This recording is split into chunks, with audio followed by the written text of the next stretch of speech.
Mapagpalang araw po sa inyong lahat mga Kamex Vlog. Dito po tayo sa bayan ng Umingan. Ayan, may tinitignan po tayong lupa rito.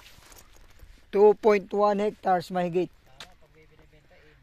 Apat po na title pero pangalan po lahat ng nagbebenta. Ito po yung kanyang daanan papunta sa kanyang property. Ayan, may kubo, may mangga, may sariling swimming pool, kuryente, pero cut na po yung kuryente kasi hindi na po niya maharap. Bakasyon pa niya ito busy na sa negosyo. Ayan. So tingnan po natin, along Barangay Road po ito, may power line.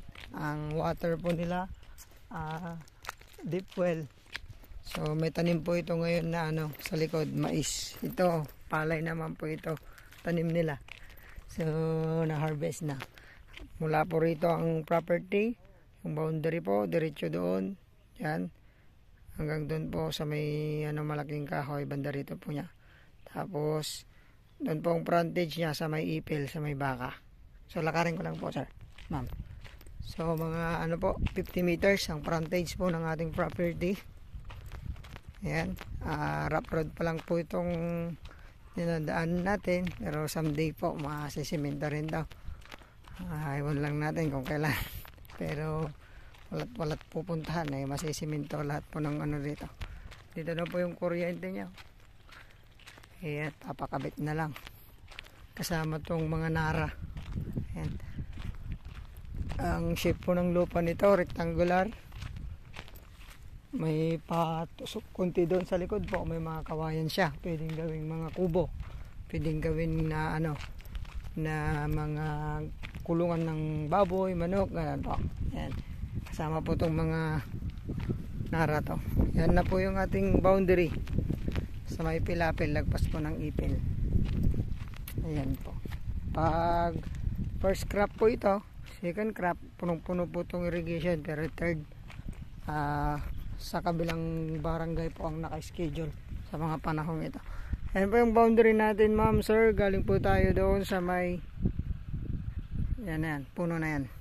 So 50 meters mahigit. Tapos pag ano po yung property hanggang doon po sa may mga kawayan.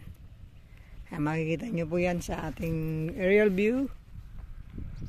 Ito po sa bayan po ng Umingan. Yan, ang ganda po ng mountain view natin. So sana ho magustuhan nyo. Sa mga gusto po ng malalayong malayo sa polusyon, ingay, maririnig mo ay mga huli ng ibon, mga hayop. Baka gusto nyo po ito gawin yung bakasyonan. May maliit na swimming pool na rin. So paglabas po dyan sa may highway papuntang Umingan, siguro ito po yung way palabas, siguro nasa 2 kilometro yan, 2.5 siguro meters yan, kilometers, sorry po. So yun, ang price po na gusto ni seller dito ay 200 per square. Sagot po niya ang gintax. Pero sabi niya po, pag-usapan niyo po kung makatawad po kayo, maganda po. Dahil yun po ang gusto niyang presyo. Wala po kaming patong po doon. Inidil po kami 5%. Ayan. So yun, maraming salamat pong muli mga buyers, prospect buyers namin from ibang bansa. Sana magustuhan nyo po itong property na inaalok ko po ngayon sa inyo. Bayan po ng Umingan, Pangasinan. Titled property, 4 na title, pangalan lahat ng seller. Tanging problema sa papel. So yun, salamat po, ingat po kayo palagi. Pagpalain ng ating Diyos na makapangyarihan. Salamat po. God bless.